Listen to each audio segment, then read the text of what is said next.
Ele que é permanente. Aleluia. Abre sua Bíblia comigo, se você puder.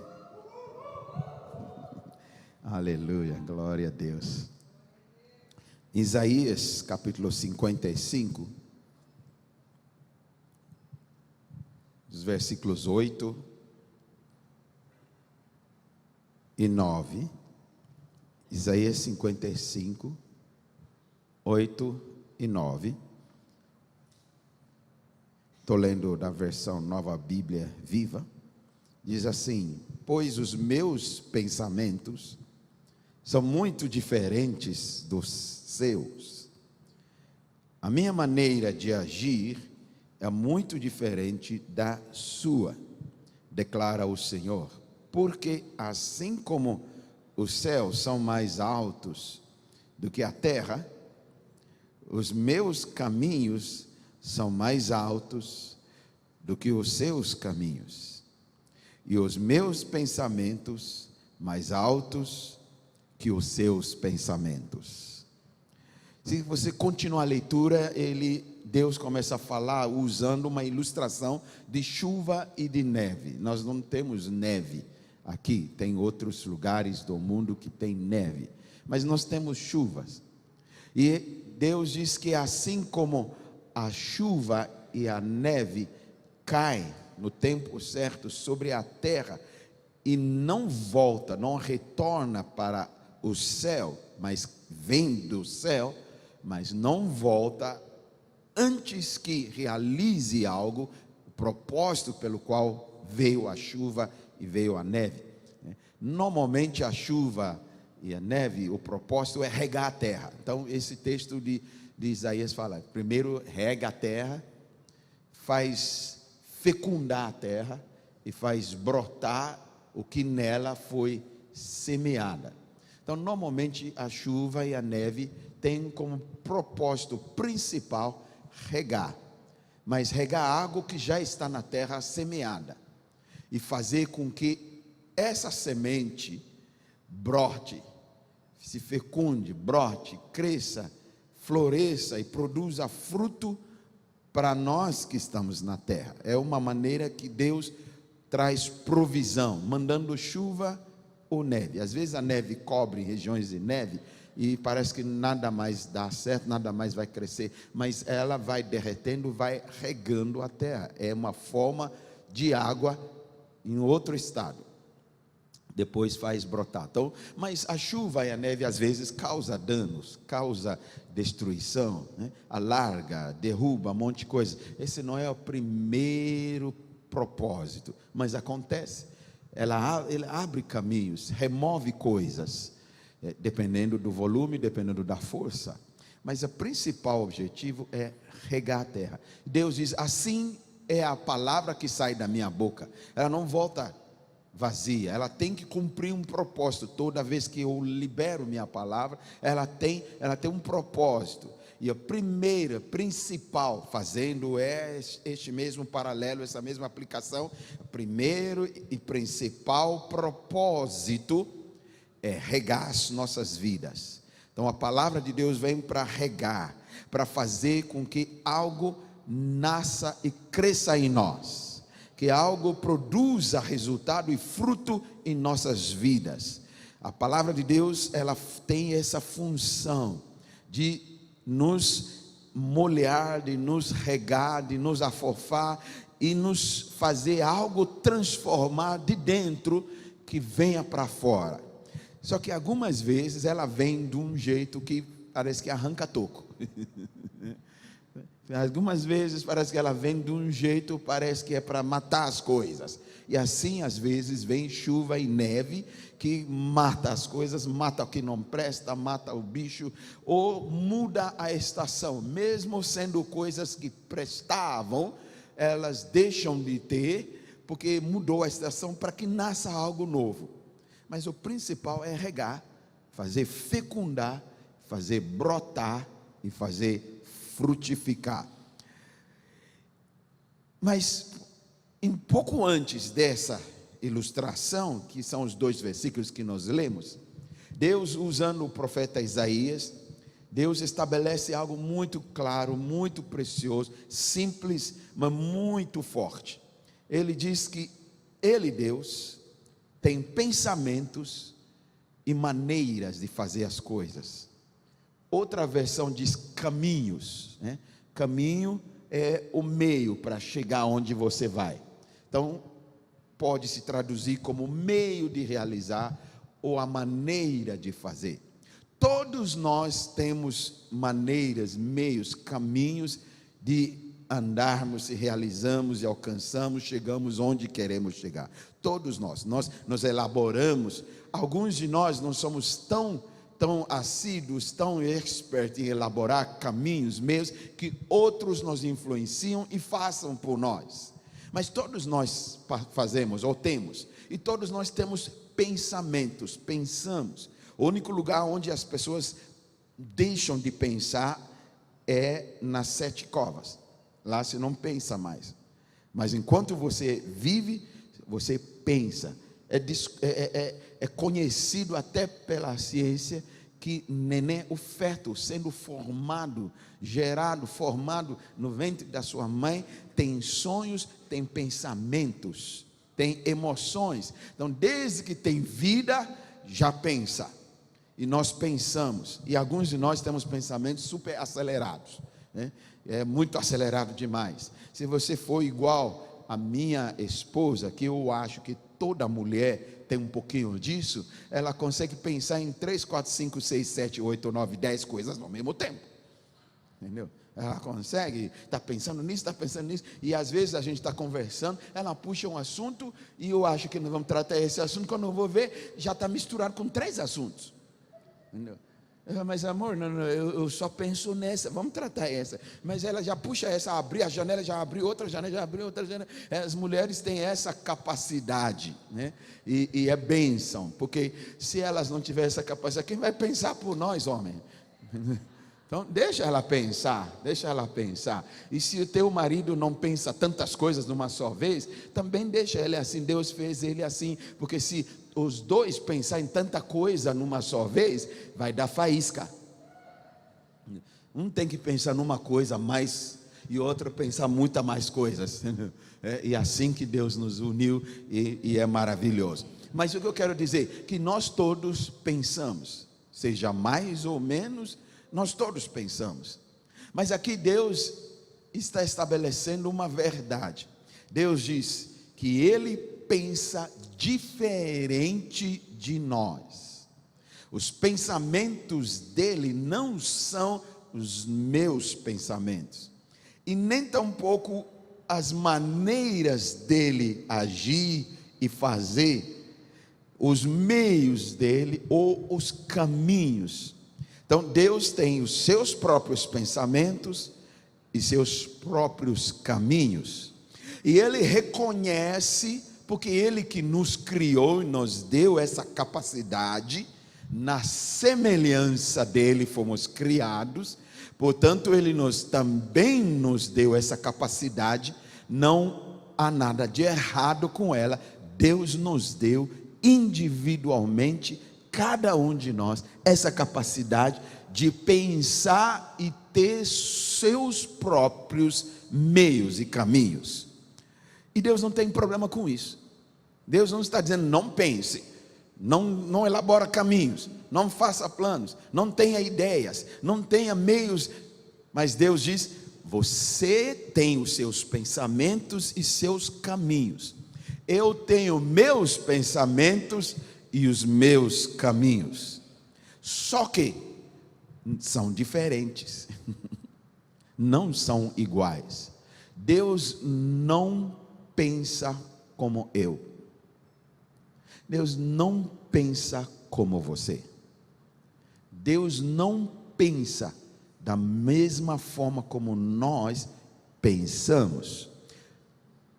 Até porque nossos pensamentos e nossos meios são contaminados, infectados, desde a queda de Adão e Eva lá no jardim. Entrou algo que atingiu o pensamento deles, e atingiu a maneira, o caminho deles, e de repente foi distanciando-se do pensamento, o caminho de Deus. Desde lá, toda a humanidade continua tendo pensamentos, está cheio de pensamentos aí, alguns até viraram ideologias e conceitos, porque são pensamentos, filosofias e tantas coisas, mas nunca é igual o pensamento de Deus. Ele diz: eu penso diferente. Deus sempre pensa diferente de nós, mas Deus não coloca no mesmo patamar que nem nós homens, né?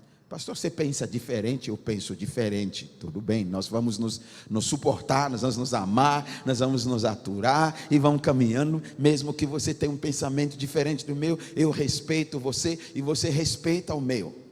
Não é isso que Deus está dizendo, porque assim nós estamos no mesmo nível, nosso pensamento, ninguém é melhor do que outro, são diferentes, e nós nos respeitamos. Mas Deus diz: os meus pensamentos, meus caminhos não são iguais aos seus, eu penso diferente, só que há uma diferença: os meus pensamentos, meus caminhos são bem mais altos, são melhores, são maiores, são mais sublimes. Uma vez que eu entendo isso, primeiro eu dou graças a Deus, porque Ele pensa diferente de mim, que já passou cada pensamento na minha cabeça, que se Deus pensasse igual eu penso, nós estamos tudo lascados. Se Deus traçasse caminhos como eu traço para mim, a mesma maneira, o mundo já estaria trocentas milhões de vezes pior do que está. O mundo já está um caos por causa dos pensamentos, caminhos dos homens. Agora imagina se Deus pensasse igual. Nós estamos totalmente extintos, não tem mais nada.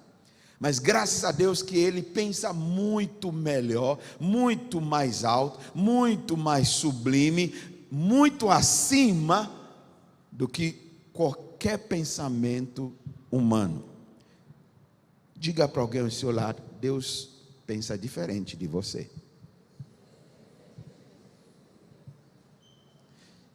Diga de novo para essa pessoa: Deus pensa, os pensamentos de Deus são muito melhores do que os seus.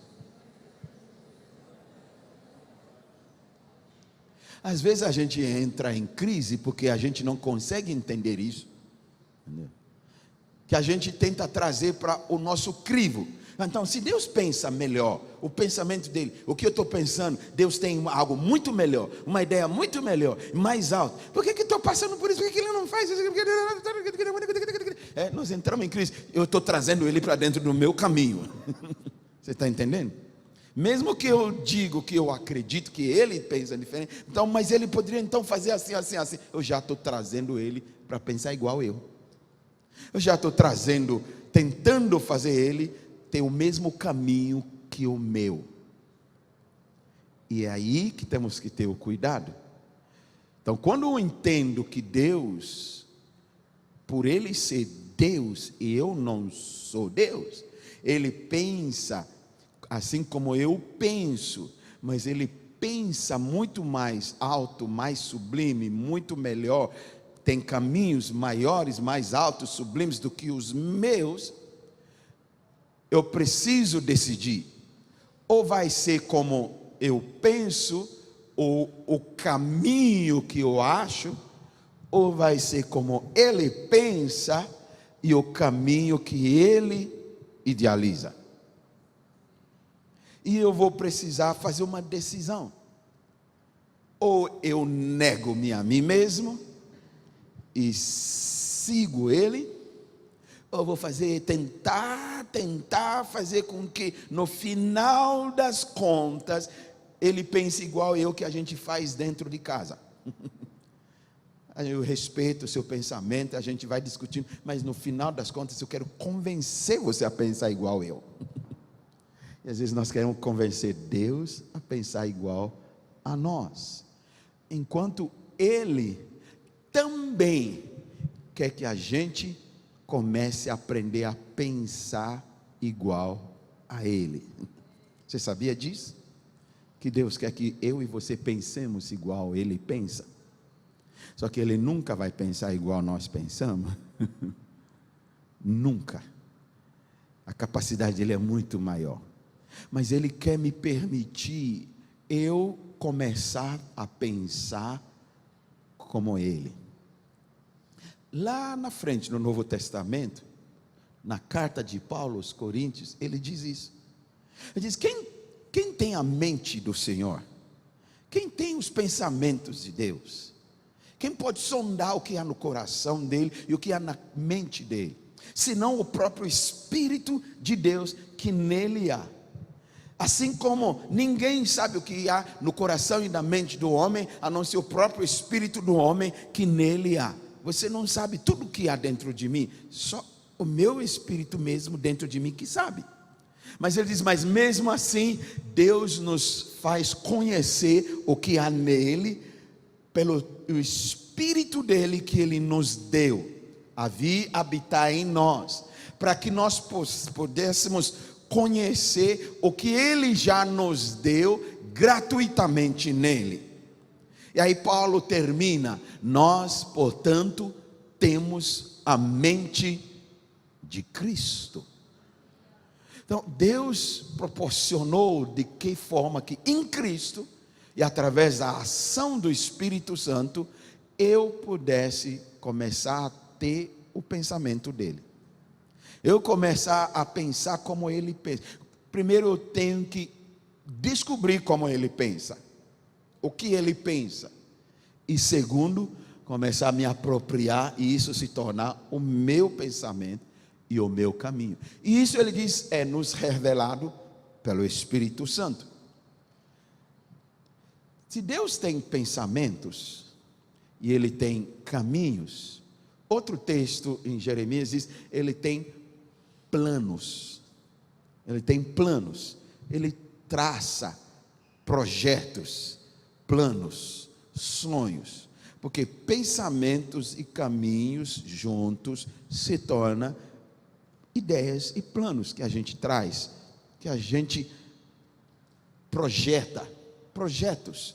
Jeremias 29:11, um versículo muito conhecido: porque sou eu que conheço os planos que eu tenho para vocês, diz o Senhor, planos de fazê-los prosperar e não de causar dano, planos de dar a vocês esperança e um futuro. Eu acredito que eu nos meus planos que eu bolo, os pensamentos meus, eu penso nisso, que o fim seja para eu prosperar, para eu ter um futuro, para eu ter esperança e ter, se possível, menos danos possível. Eu penso assim. Alguém que pensa contrário? Você não pensa em ter um futuro melhor, ter prosperar, crescer naquilo que você está fazendo? Por que você pensa tanto, pensa tanto, pensa tanto, pensa tanto? Tem gente que não consegue dormir, pensa, tem que tomar remédio para parar de pensar. Mas tanto pensar é porque a gente quer chegar a algum lugar, a gente quer ser melhor do que estamos, a gente quer oferecer melhor para a nossa família, quer ter um casamento melhor, quer ter um povo melhor, quer ter uma nação melhor. A gente pensa, elabora tanta coisa para ter um futuro.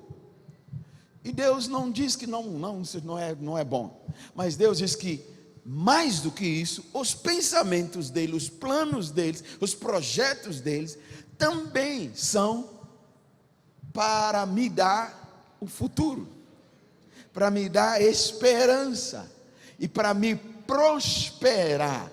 E ele faz questão de dizer: não é para me fazer dano. Porque às vezes a gente entra em contramão com os pensamentos e os planos de Deus, e parece para mim de que ele só quer destruir na minha vida. Deus só quer jogar tudo para o chão. Deus só quer desmontar tudo. Deus só desmancha prazer. Ele só quer me ver cabisbaixo assim, ó céu, Deus é. Deus só quer arrancar, Deus só quer tirar. Como falei da chuva, tem momentos que parece que a chuva só vem para causar dano, mas o princípio da chuva não é causar dano. Se causa dano, é porque algo está no lugar errado.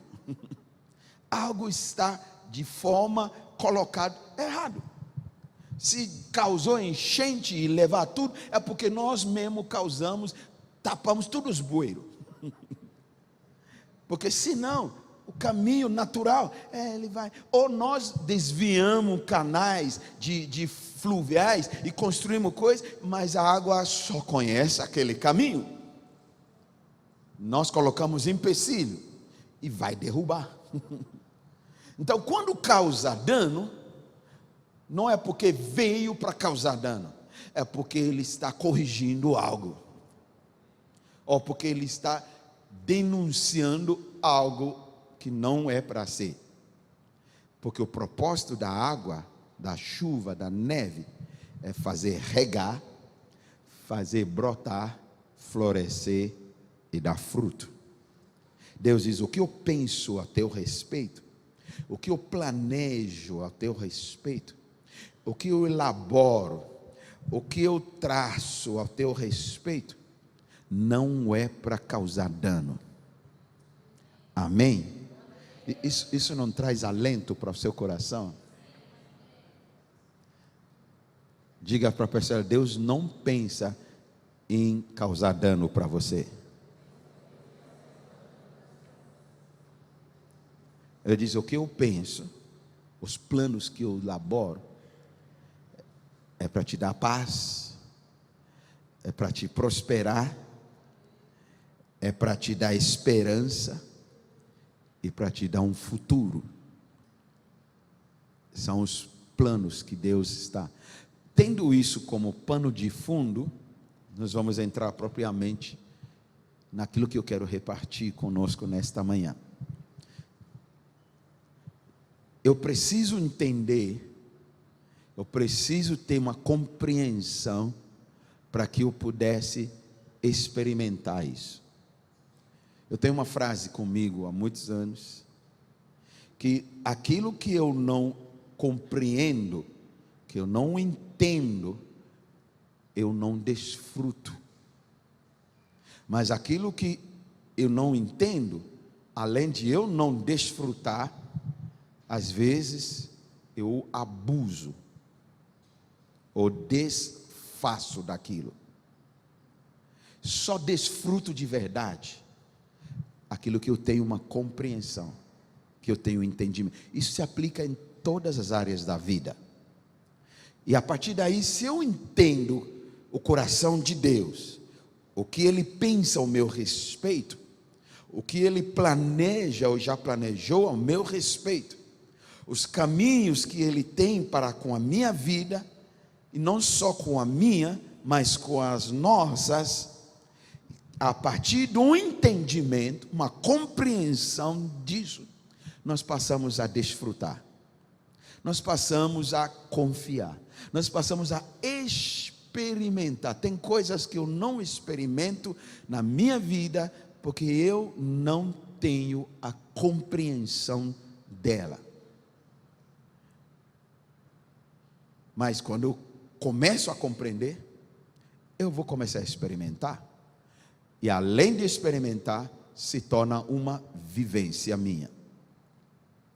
Tudo começa, portanto, por uma compreensão, por um entendimento. Você vai, portanto, entender porque no livro de Provérbios, por exemplo, tem muitos textos que dizem: busca o conhecimento, busque o entendimento, busque a sabedoria.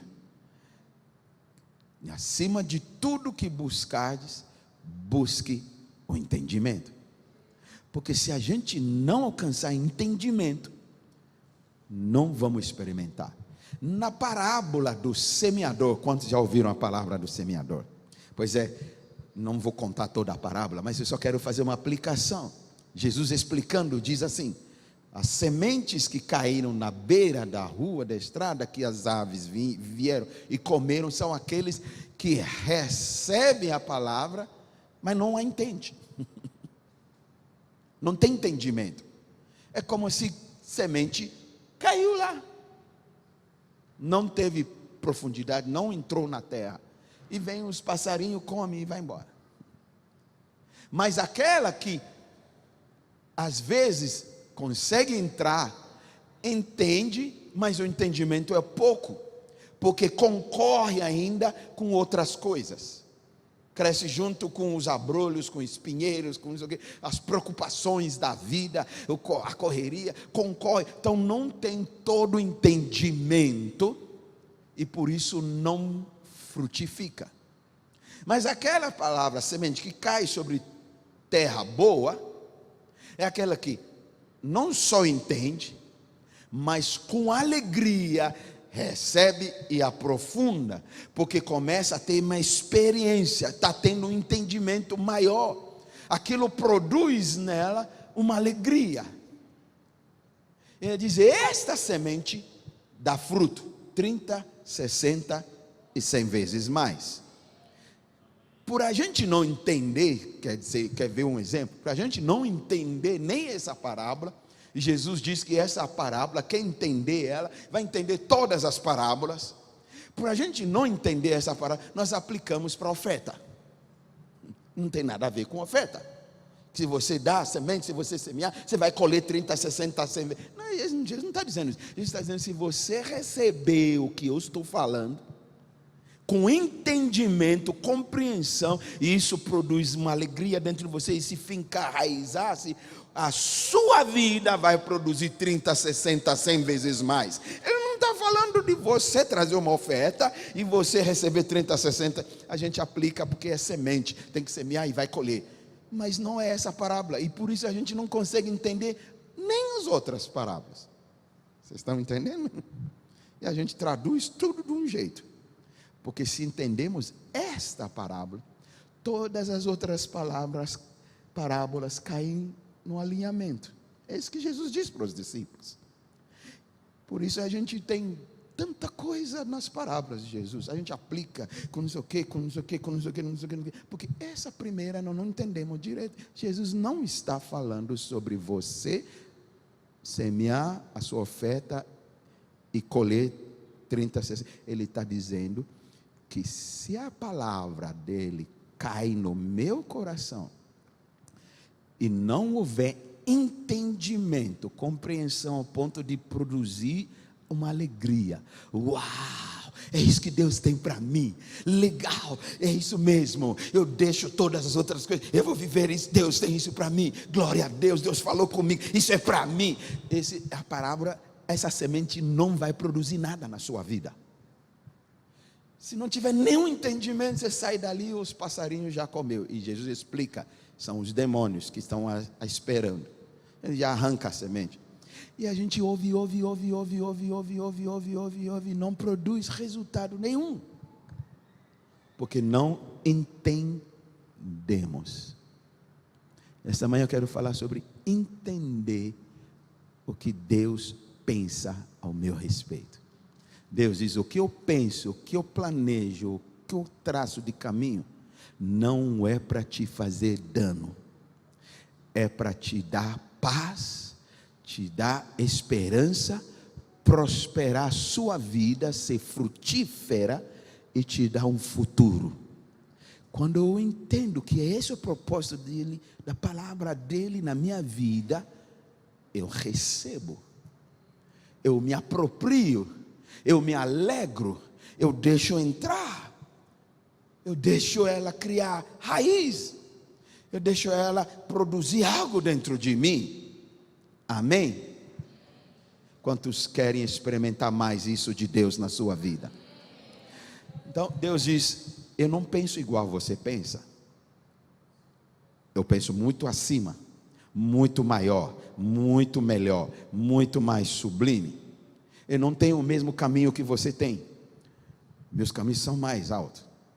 Então uma coisa que eu percebo e eu quero compartilhar, dentro dos pensamentos de Deus, dos planos de Deus, você e eu nascemos para sermos alguém e realizarmos algo com a nossa vida aqui.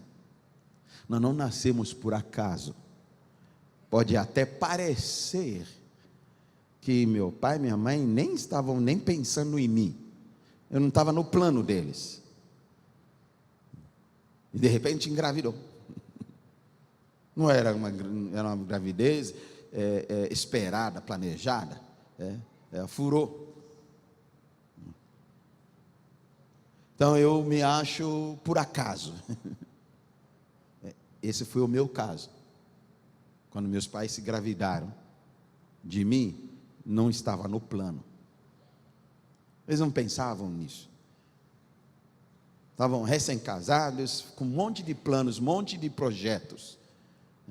Mas se você começar a ter muita intimidade demais, a coisa vai embuchar.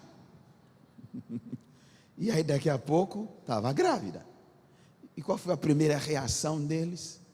Puxa vida, não é para acontecer. Como que aconteceu? Não é para. Agora nós vamos ter que mudar isso, mudar aquilo. Mudar... O que foi para o nenenzinho que estava dentro? Eles não me querem. Eu não sou bem-vindo. Na minha infância, cresci com dupla personalidade.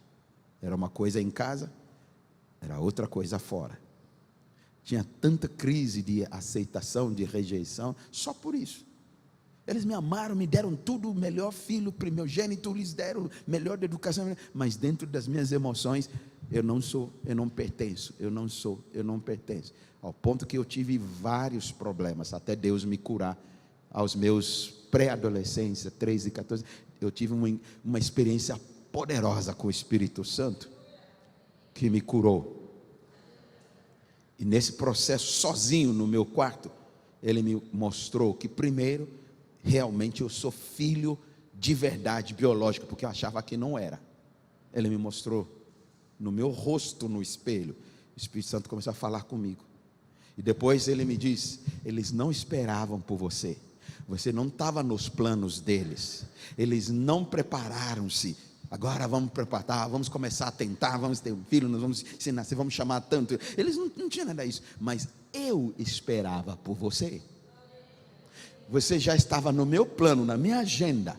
Eu só usei eles para trazer você. Quer que eles sabiam, esperavam ou não, você é um projeto meu. E ele começou a falar coisas comigo que mudaram minha vida desde aquela idade. Comecei a enxergar Deus como meu pai de verdade. Meu pai humano, natural, amei. É meu pai, lidei com ele como meu pai, mas eu tenho um pai acima do pai. Se eu não estava no livrinho dele, eu estava no livrinho desse aqui. E eu não vim para realizar os planos desse aqui, eu vim para realizar os planos desse ali. Muda a forma de viver, muda as experiências que você vai ter na vida. Por causa do entendimento. Eu dou graças a Deus. Não fui eu que busquei, mas Ele cedo me visitou e me deu esse entendimento. Você nasceu para ser alguém e realizar algo de Deus na sua vida. Você é importante. Você é precioso. Você é plano e projeto dele. Você, portanto, não é problema. Você é promessa. Aleluia. Vire-se para alguém e diga: eu não sou um problema. Sim, bate no peito assim. Bate no peito assim. Eu não sou um problema. Eu sou uma promessa. Talvez você escuta tantas vezes desde a infância: você é um problema, é um problemático, é um filho problemático, está muito cheio de problemas. Você vai na escola, as pessoas você só tem problema. Aí você chega na igreja, é uma bênção, mas daqui a pouco não é mais bênção, é um problema. Entendeu? E quando se converte, aí tudo mundo que bênção, mas começa a conviver com você, mas que problema. Deus quer que eu mude o meu pensamento. No pensamento dele, eu não sou um problema. Eu sou uma promessa. Ele me projetou para realizar algo aqui. Ele me colocou para realizar algo com a minha vida aqui, para Ele. Eu não sou um problema ambulante, eu sou uma promessa. Isso quer dizer, onde eu vou, em vez de deixar traços de danos, eu vou deixar traços de bênção.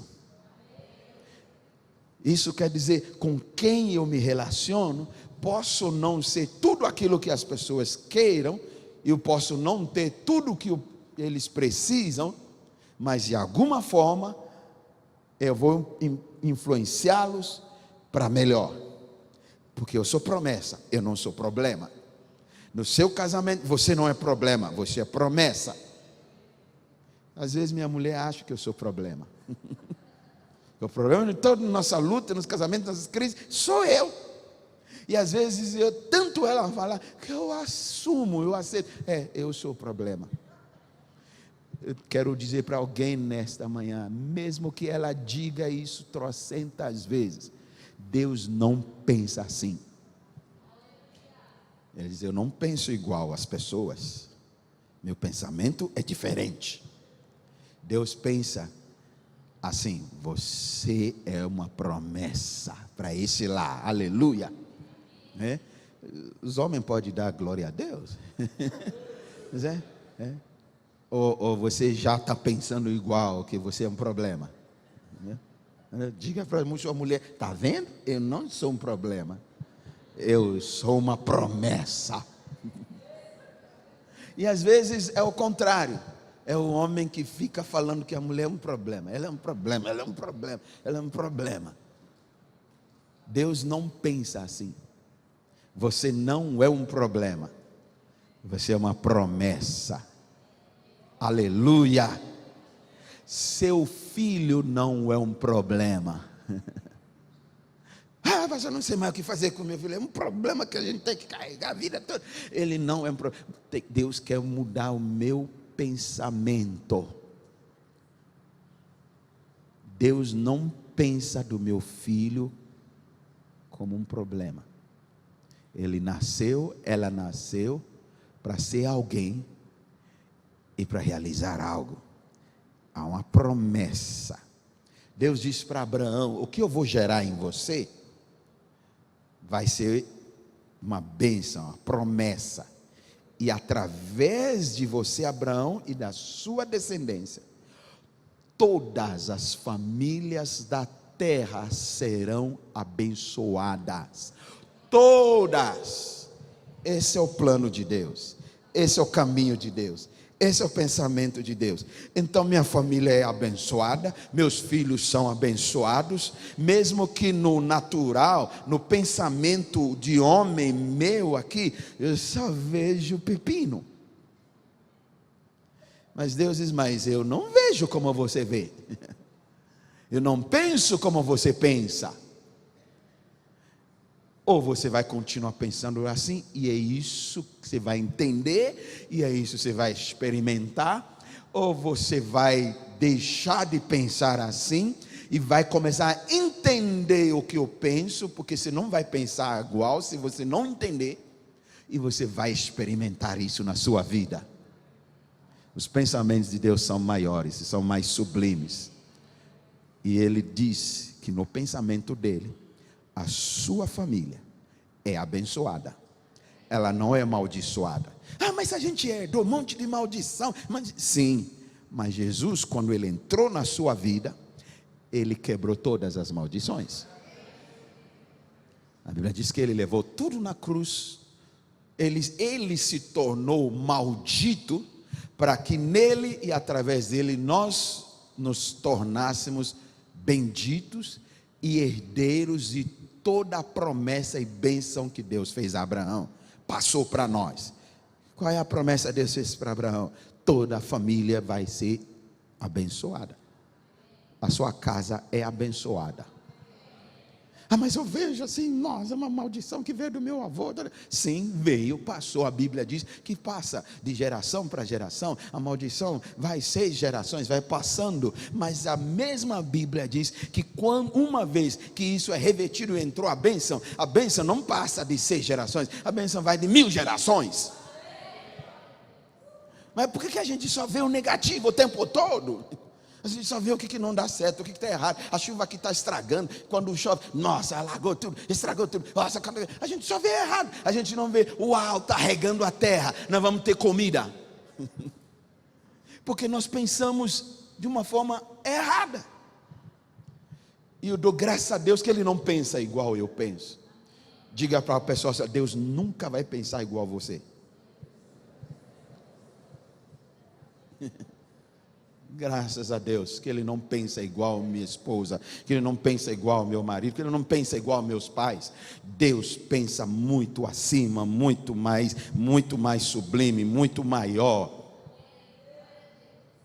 E Ele diz que eu nasci para ser alguém e para realizar algo. Existe um destino para você. Existe um destino para mim. Ele diz, meus planos é para te dar um futuro. É destino. Deus tem um destino, Deus tem um propósito e destino para cada um de nós.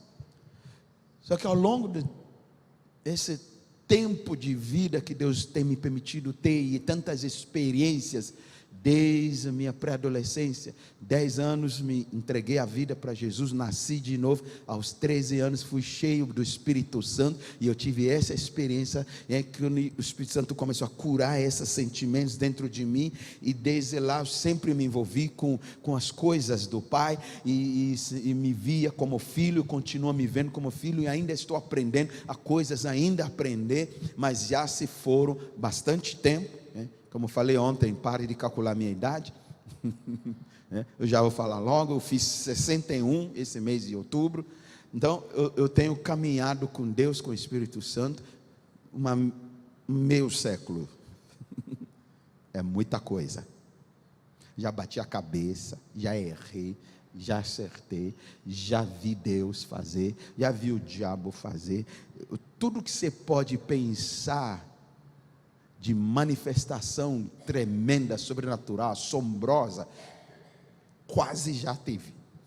Já vi morto ressuscitar, já vi paralítico andar, já vi cego enxergar, já vi surdo falar, já vi Deus criar útero para quem não tem, que foi tirado, e gerar filho, com prova, não tem, fez cirurgia, tirou o útero, e ainda se engravidar, e tem um útero. Eu já vi perna crescer, já vi braço crescer, já vi tumor sumir, já vi pecador, mas viu se converter. Eu já vi gente brigar, já vi gente desviar, já vi de tudo. E ainda tem mais. Mas em todo esse tempo, eu aprendi algo. Que o destino, o propósito, o plano de Deus para a minha vida, não está em mim, está no coração dele. E eu só vou achar nele, não vou achar em mim, eu vou achar nele. Os planos e os pensamentos de Deus estão nele. Coríntios, Paulo diz, quem conhece o coração, a mente, os pensamentos de Deus, senão o próprio Espírito que nele está? E a quem ele revelar pelo seu Espírito. Então eu só vou conhecer de verdade os planos, os projetos, pensamentos de Deus que estão nele, através de uma revelação do Espírito dele para mim. E sabe por que que Deus coloca o Espírito dele em mim, em você, em nós? Para fazer a gente conhecer o que está nele, para fazer a gente entender o que ele projetou para a minha vida, para fazer a gente descobrir onde ele está me levando, qual é o futuro que ele tem para mim. E um desses caminhos, ou talvez o mais sublime, mais extraordinário de todos eles, que eu preciso entender, E não adianta eu pregar isso e falar, porque não sou eu que vou fazer você entender, eu só estou jogando uma faísquinha. Mas quem vai fazer você entender é o Espírito de Deus que dentro de você habita.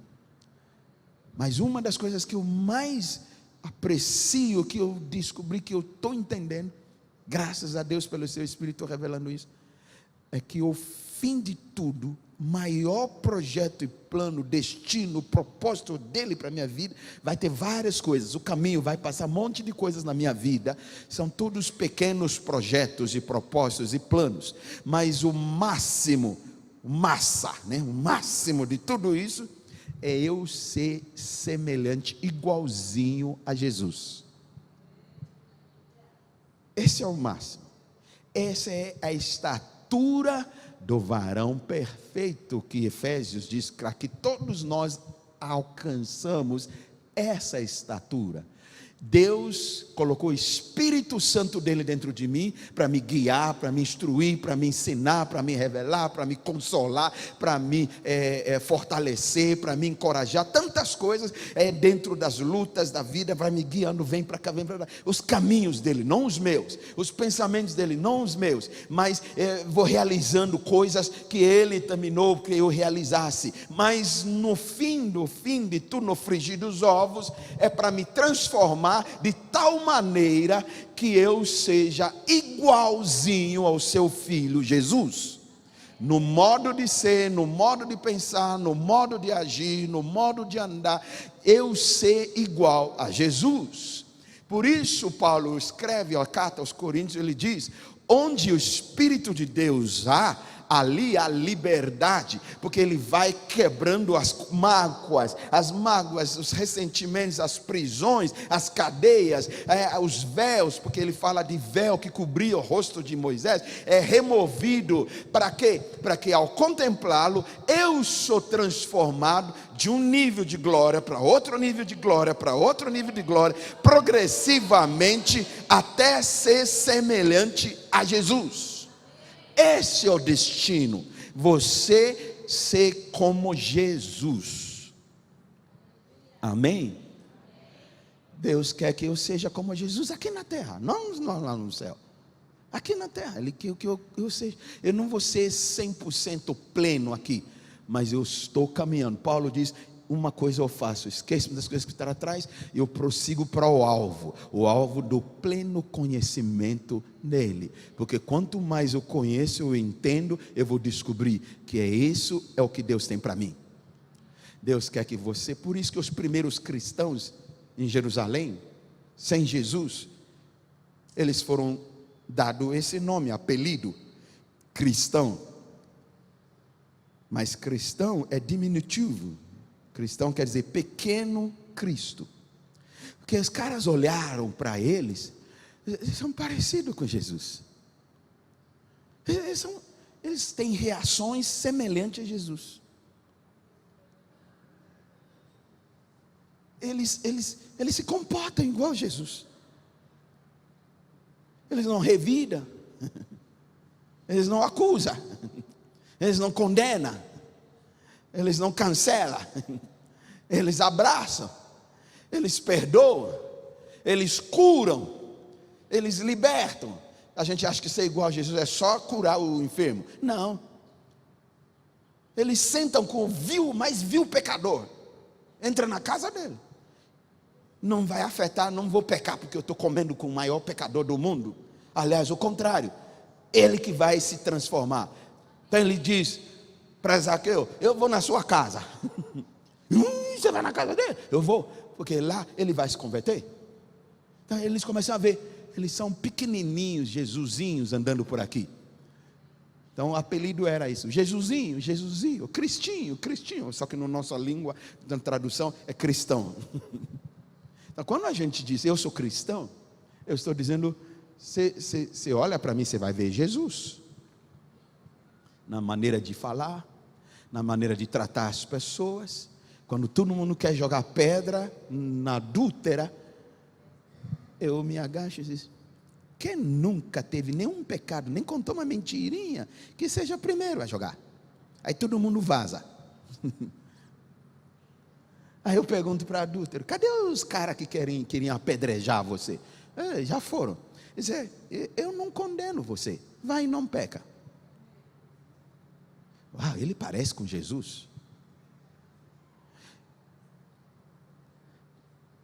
Eu com vergonha eu falo isso, pelas experiências que a gente tem tido nesses últimos meses e anos, na política, na pandemia, tudo, como nós, muitos crentes, cristãos, meus irmãos, nós agimos de forma que não parece Jesus. Não parece Jesus. A gente pisa, a gente xinga, a gente rotula, a gente dá nome feio, a gente até já manda algumas pessoas queimar no inferno. Algumas pessoas não querem nem mais conversar comigo, me cancela no Facebook. Eu fechei meu Facebook, mas não por causa disso, durante a pandemia, já vai fazer quase 2 anos, eu saí do Facebook porque estava me fazendo mal. Porque muita gente que eu conheci no Brasil e fora, na igreja que eu pastorei, tantos lugares, tanta gente que estava morrendo, e as famílias, muitas mandavam mensagem para mim, para ter uma palavra de consolo, para alguma coisa, para explicar por que está acontecendo, por que aconteceu, por que não curou, Deus não... E eu não tinha resposta, por que Deus não curou? Mas era todo dia, dezenas de pessoas a semana. Eu estava ficando, acordo, às vezes você vai ver coisa com aquele símbolo lá de morte. Falei: meu Deus, eu não aguento mais, está me fazendo mal, saúde mental. Fechei meu Facebook, nunca mais eu uso. Deve estar lá, mas alguns podem estar acessando, mas você não vê que eu não uso. Eu nem sei nem fechar direito, mas nos meus aplicativos não tem mais Facebook. Vai fazer 2 anos. Mas mesmo assim eu lembro que tem pessoas que não foi por esse motivo, mas é porque eu pensei diferente, ou você pensou de uma forma diferente, já fecha você. Não quero nem ver você no culto, você não é mais da minha igreja, você é de uma outra igreja, você é da igreja do capeta. E aí, isso infelizmente tem acontecido bastante. Cadê os pequenos cristos? É porque nós não entendemos. Nós achamos que o projeto de Deus é me fazer prosperar, eu vou ter dinheiro, eu vou ter casa, eu vou ter não sei o quê. Ele diz: você vai prosperar, eu vou te dar um futuro. O futuro, então eu vou viajar, eu vou ter uma casa na praia, esse vai ser meu futuro, daqui a 10 anos, é o que Deus vai fazer. Não, esses são caminhos, mas não necessariamente que vai acontecer desse jeito, porque você já está colocando Deus no seu pensamento a pensar igual você. Mas Deus quer que eu entenda que se eu não descobrir nada dos caminhos que Ele vai usar, você vai me dar casa, você não vai me dar casa, você vai me dar emprego, você não vai me dar... Ele quer que eu saiba que mesmo seja diferente os meus caminhos, o plano dele é fazer de mim igual a Jesus. Porque esse é o plano desde o começo. Façamos o homem na nossa semelhança e imagem. Jesus veio restaurar isso. Todo o meu caminho com Deus, toda a minha vivência cristã, fé e espiritual, e tudo, e vai para a igreja, vai para o culto, vai para a reunião, vai para a célula, vai para encontro, vai para... Tudo isso tem que somar para que eu me torne cada vez mais semelhante a Jesus. Esse é o futuro, esse é o destino. Amém? Então diga para alguém ao seu lado: bom dia, pequeno Cristo. Pega na mão e dá um bom dia para pequeno Cristo que está ao seu lado. E aí quando começa a pegar fogo lá em casa, é só virar para o pequeno Cristo e dizer: oi, pequeno Cristo. Aí ele já: opa, o que eu estou fazendo? Ó, pequeno Cristo. Quantos são pequenos Cristos aqui? Para isso eu entendo assim, você pode entender de outra forma, mas eu entendo assim, que vão existir transições, vão existir transformações no meu caminho, nas minhas circunstâncias, com as pessoas do meu convívio e principalmente comigo mesmo, e elas são todas essenciais para o destino.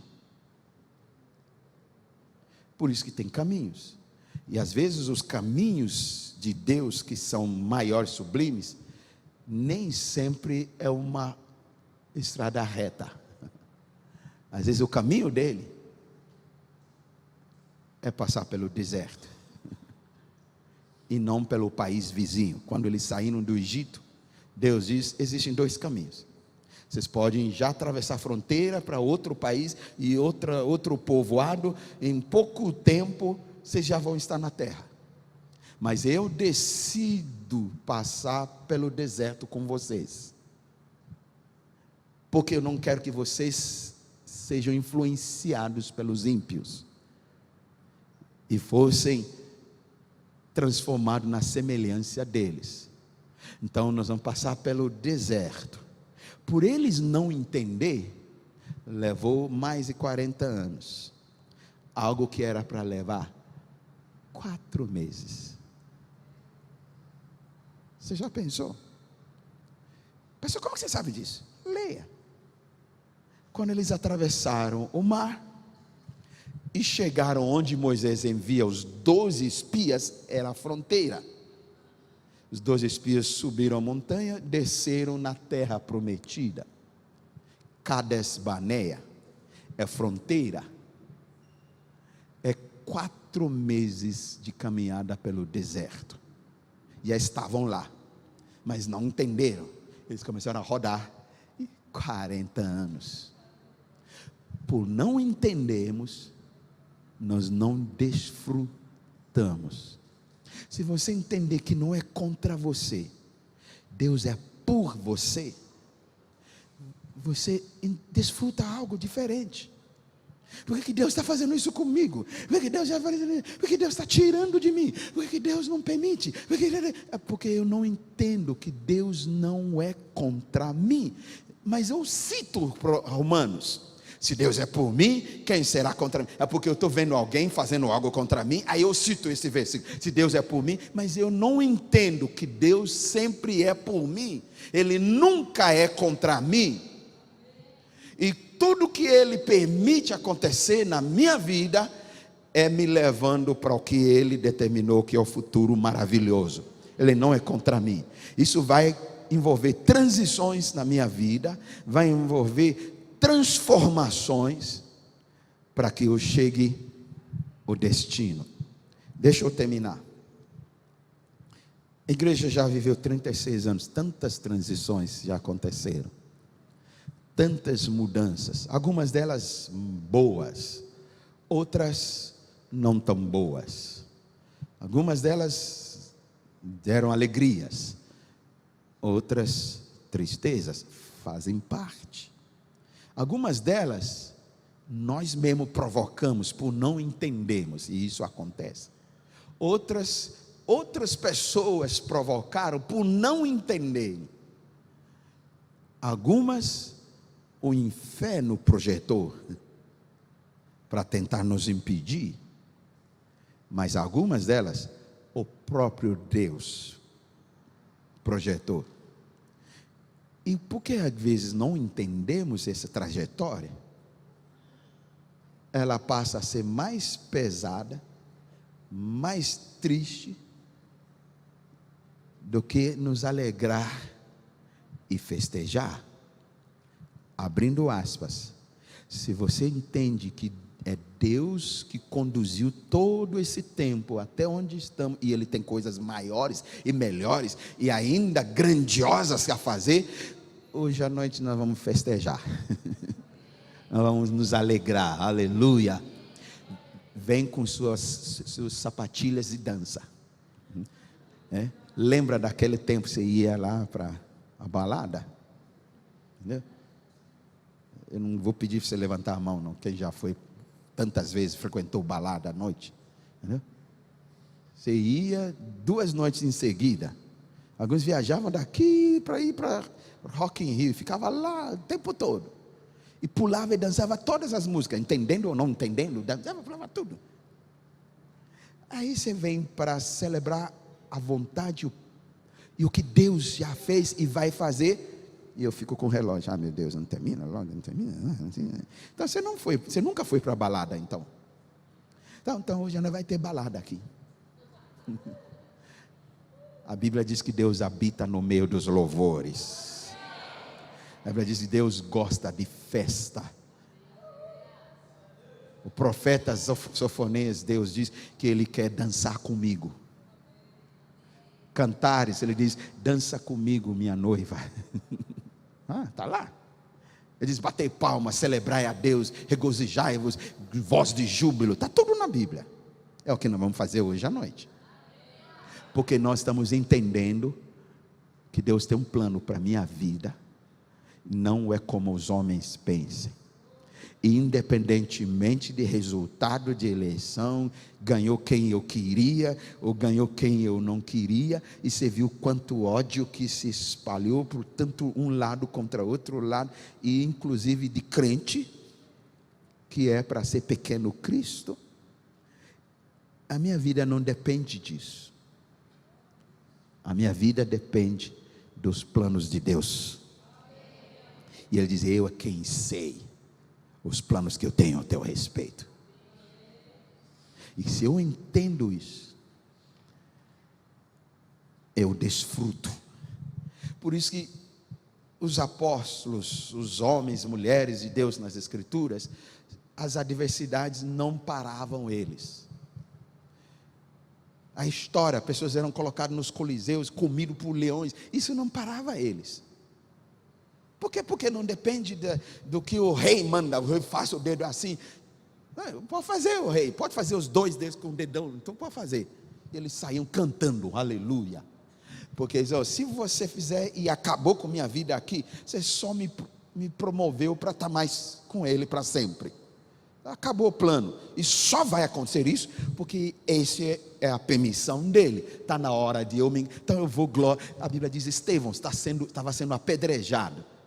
Primeiro mate, estava apedrejando ele para matá-lo. Ele diz que ele ficou em pé e olhou para o céu, e ele viu Jesus em pé ao lado do trono, e ele começou a declarar, eu vejo Jesus em pé para me receber. Eles ficaram mais furiosos, mataram ele.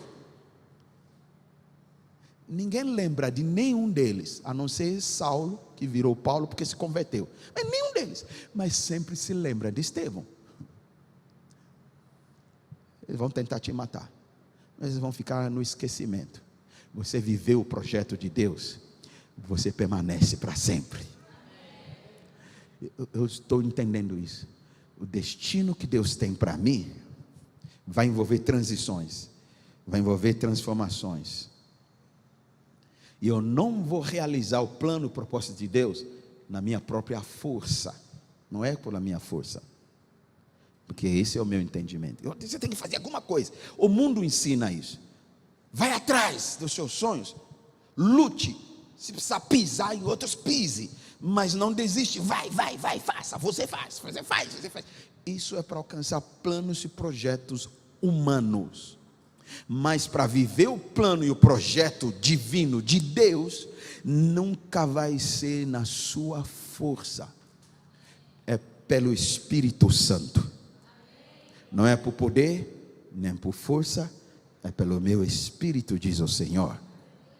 Por isso Ele colocou o Espírito Santo. Mas às vezes a gente só sabe isso de cabeça. Eu tenho o próprio Espírito de Deus dentro de mim, glória a Deus, mas eu vou realizar as coisas na minha força, porque se eu não fizer, ninguém vai fazer por mim. Deus não mandou você fazer por você. Jesus diz, eu que vou fazer de você.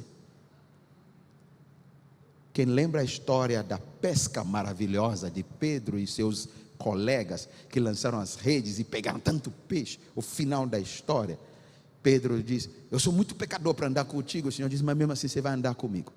O que Jesus diz para todos eles? Ele diz, de agora em diante, eu farei de vocês pescadores de homens. Ele não diz, vocês vão se esforçar e se tornar pescador de homens. Ele diz, eu vou fazer de você. É Ele que faz de mim É Ele que me transforma. É Ele que me leva para outro lado. Ontem à noite terminamos com eles estavam no outro lado. Eles só chegaram no outro lado porque Jesus entrou no barco.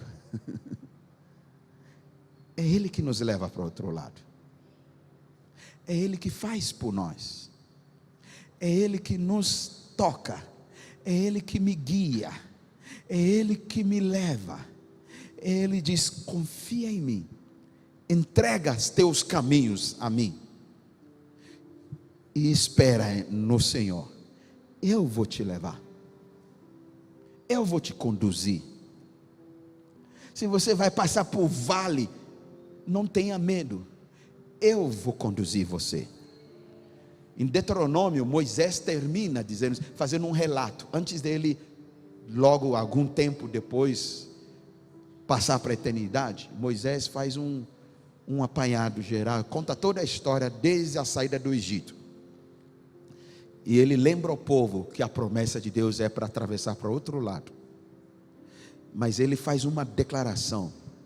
Ele diz: nesses 40 anos, mesmo rodando em ciclos nesse deserto, Deus esteve com vocês.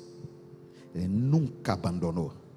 E é Ele que guiou vocês todos esses 40, mesmo na sua rebelião, Ele continuou guiando vocês. Quando eu entendi aquilo lá, eu falei: ah, Deus, que maravilhoso o Senhor é, que Deus é amoroso, que misericordioso, mesmo quando eu estou errando, o Senhor continua comigo, me guiando, querendo, porque o Senhor quer fazer de mim o que estabeleceu, sendo o seu propósito. 40 anos, ninguém ficou doente, nenhum pé se inchou, nenhuma roupa, sapato se envelheceu e rasgou. Tudo continuou crescendo com a criançada, a sapatilha de criançada cresceu junto com os pés. Você já viu um milagre tamanho desse? Havia coluna de fogo todas as noites, que nunca apagou, até eles atravessaram para o outro lado. Havia nuvem que cobria eles contra o forte calor do sol no deserto, que fazia a areia também ficar quente e queimar. Havia sombra onde eles estiveram, mesmo eles rebelando. Moisés diz: todos esses 40 anos, Deus nunca abandonou. Havia maná caindo todo dia. Havia uma rocha que vertia água, e quando eles mudavam de acampamento, a rocha ia junto. E Deus não diz: ah, vocês são muito, não vou parar. Moisés chegou nisso. Moisés ficou tão bravo, com tanta rebelião. Ele diz: eles não merecem mais, não. Eu não vou dar água para eles. Deus diz: fala para a rocha: não, você vai fazer isso. Eu estou cansado, eu não aguento mais. E pegou o cajado e bateu na rocha. Que ele se lasca, esse povo. Deus diz: hey, o povo é meu. Eu faço com ele o que eu quero. Não é você que determina, não é como você pensa. Se eu quero fazer chover sobre o ímpio, eu faço. Você não me glorificou diante desse povo. Você trouxe um outro pensamento de quem Deus é, que eu não sou. Arruma as malas e vem para a glória. Outro vai fazer isso, chamado Josué. Ele vai levar. Moisés achava que Deus ia pensar igual a ele. A Bíblia diz: Jesus morreu por nós mesmo quando éramos pecadores. Não quando a gente melhorou. É quando a gente não prestava. E Ele continua com o plano dele para a sua vida.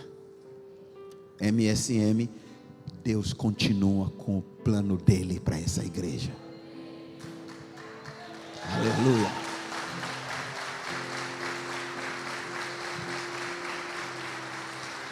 Ele continua com o plano dele para dar o futuro, para chegar ao destino. E Ele nunca abandona. Ele nunca deixa. Ele diz: eu estarei contigo todos os dias, até a consumação dos séculos. Pode uma mãe se esquecer do filho que está amamentando no seio, que é quase que impossível. Uma mãe está sentada, o filho está no seio, e a mãe esquecer, levantar, esquecer que o filho estava amamentando. Eu dou um trabalho para filmar, né? Deus diz, pode, é impossível, mas mesmo que isso aconteça, fique sabendo que eu jamais me esqueço de você. É tão forte que na minha própria palma de Deus, da glória, seu nome está encravado aqui. Eu nunca vou me esquecer de você, nunca. Se eu entender isso e começar a ter o pensamento de Deus, muda como eu me comporto aqui, muda as minhas experiências. Quando parece que vem para me destruir, eu já entendo diferente. Veio para causar uma transição, veio para causar uma transformação, veio para regar a terra. Fofá, vai crescer, eu vou para outro nível. Você tentou me fazer mal, mas você está me empurrando para próximo do projeto. Foi o que José disse para os irmãos deles, quando chegaram no Egito. Ele diz, vocês intentaram me fazer o mal, mas não, Deus me enviou adiante de vocês. Todo o plano que vocês fizeram para me destruir, matar, vocês estavam achando que estavam fazendo, mas era Deus que estava permitindo para que eu chegasse no Egito antes de vocês, para que quando vocês viessem, eu estivesse aqui para abençoar vocês. Meu irmão, Deus tem algo tremendo para fazer na sua vida, e através da sua vida, e através dessa igreja. E se nós entendemos, nós vamos desfrutar o que Deus tem para nós. Mas se nós não entendemos, nós deixamos de desfrutar, mas Deus não vai deixar de fazer. Ele vai levantar outros para fazer através deles. Amém? Eu quero viver os planos de Deus para a minha vida. Alguém aqui que quer viver os planos de Deus? Levanta-te, levanta-se, coloque-se em pé. Diga para alguém atrás de você, na sua frente: você não é um problema, você é uma promessa. Aleluia, aleluia.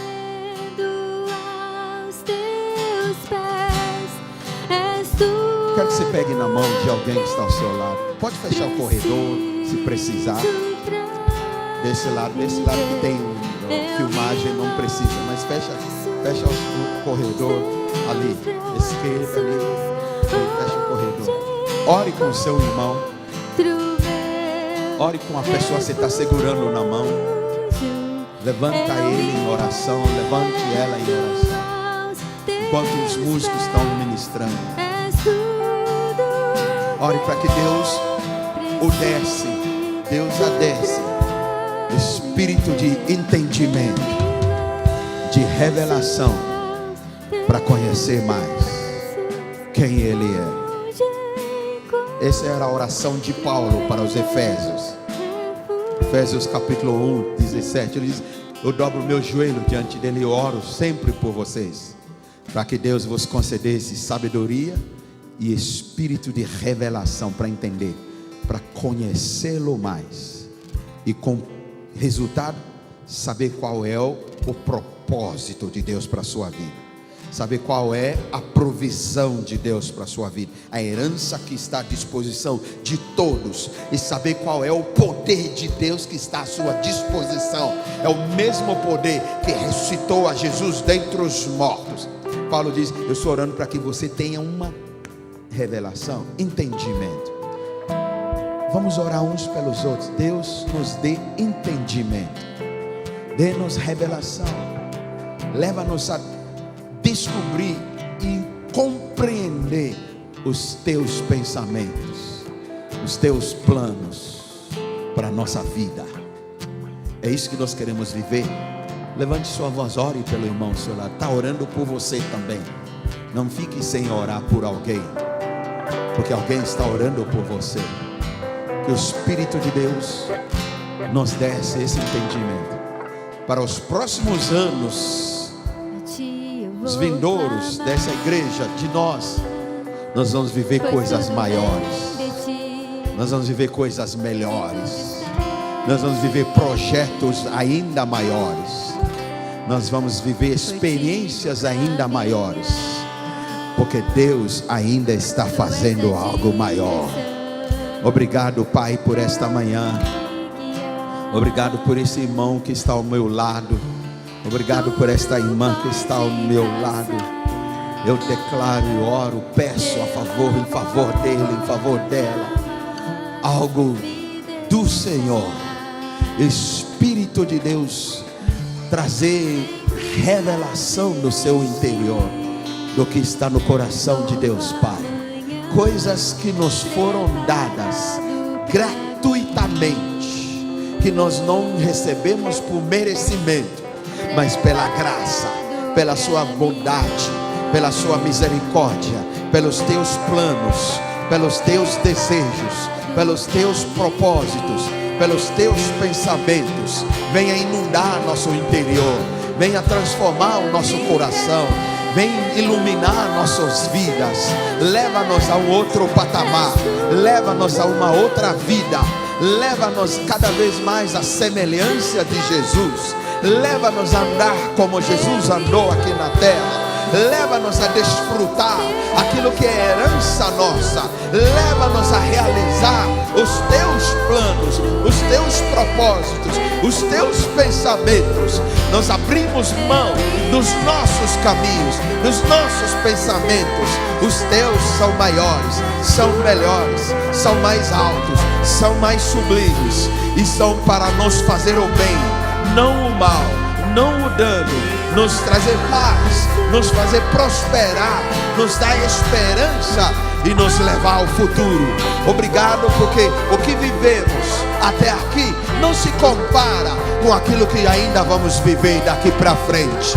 Obrigado, porque algo vai romper na vida desse meu irmão, algo vai desbrochar na vida dessa minha irmã, algo vai brotar, algo vai florescer, algo vai frutificar, porque a sua palavra não volta vazia. O propósito dela ser enviada é regar, fazer fecundar. Ah, sim, esse meu irmão, algo vai fecundar nele, algo vai fecundar nela. Haverá fruto, haverá propósito, haverá realização, haverá cumprimento da promessa de Deus na vida dele, na vida dela, em todos nós. E a glória será sempre tua, a honra será sempre tua, o louvor será sempre teu, para hoje, amanhã e todos os dias, para sempre e sempre. E quem crê e recebe diz aleluia.